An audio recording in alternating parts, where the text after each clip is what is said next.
Operation सिंदूर के बाद लगातार देश के कई हिस्सों से पाकिस्तानी जासूस पकड़े जा रहे हैं, जिसे लेकर अब कैबिनेट मंत्री अनिल विज का भी बयान सामने आया है और उन जासूसों को देश के लिए घातक बताया है जो देश विरोधी काम में शामिल हैं। देखिए, जो सरकार है वो अंदर बाहर सब जगह निगाह रखे हुए।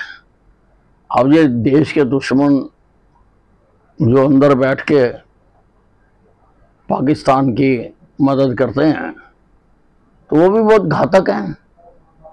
उनको पकड़ना और उनके अंजाम तक पहुंचाना ये भी बहुत जरूरी है। हर फ्रंट पे, हर मोर्चे पे सरकार काम कर रही है, चाहे वो बॉर्डर पे है, चाहे पाकिस्तान की एक्टिविटीज पर निगाह रखने की बात है, और चाहे ये अंदर जो लोग नुकसान पहुंचाते हैं उनको भी पकड़ा जाए। इस दौरान उन्होंने पाकिस्तान को चेतावनी भी दी और कहा कि युद्ध खत्म नहीं हुआ है, सीज फायर हुआ है।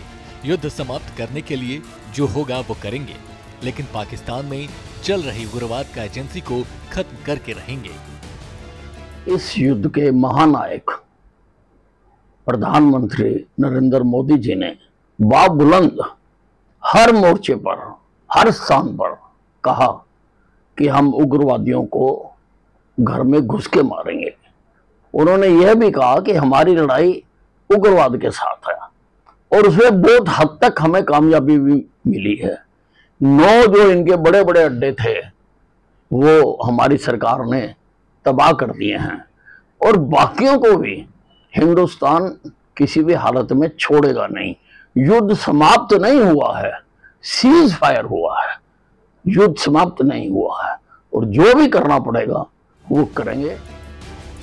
मीडिया से बात करते हुए अनिल विज ने बीजेपी 7 सर्वदलीय संसदीय डेलीगेशन पर भी अपनी राय रखी और जमकर पीएम मोदी की नीतियों की तारीफ की। ये बहुत बड़ी उपलब्धि है और पाकिस्तान जो झूठ का प्रचार कर रहा था, वैसे तो उसकी झूठ की पोल खुल चुकी।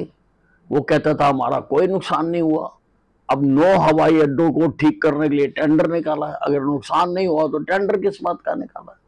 तो ये सारी स्थिति जो वर्ल्ड कम्युनिटी है उनको बताना बहुत जरूरी है। इसलिए मोदी जी ने डेलीगेशन बनाकर सारे देशों में भेजे जा रहे हैं ताकि ठीक ठीक स्थिति का उनको बताया जा सके, प्रमाणों सहित बताया जा सके।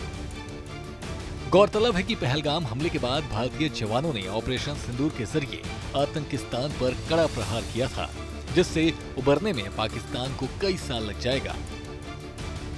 सूर्या समाचार के लिए अंबाला से नरेश सैनी की रिपोर्ट।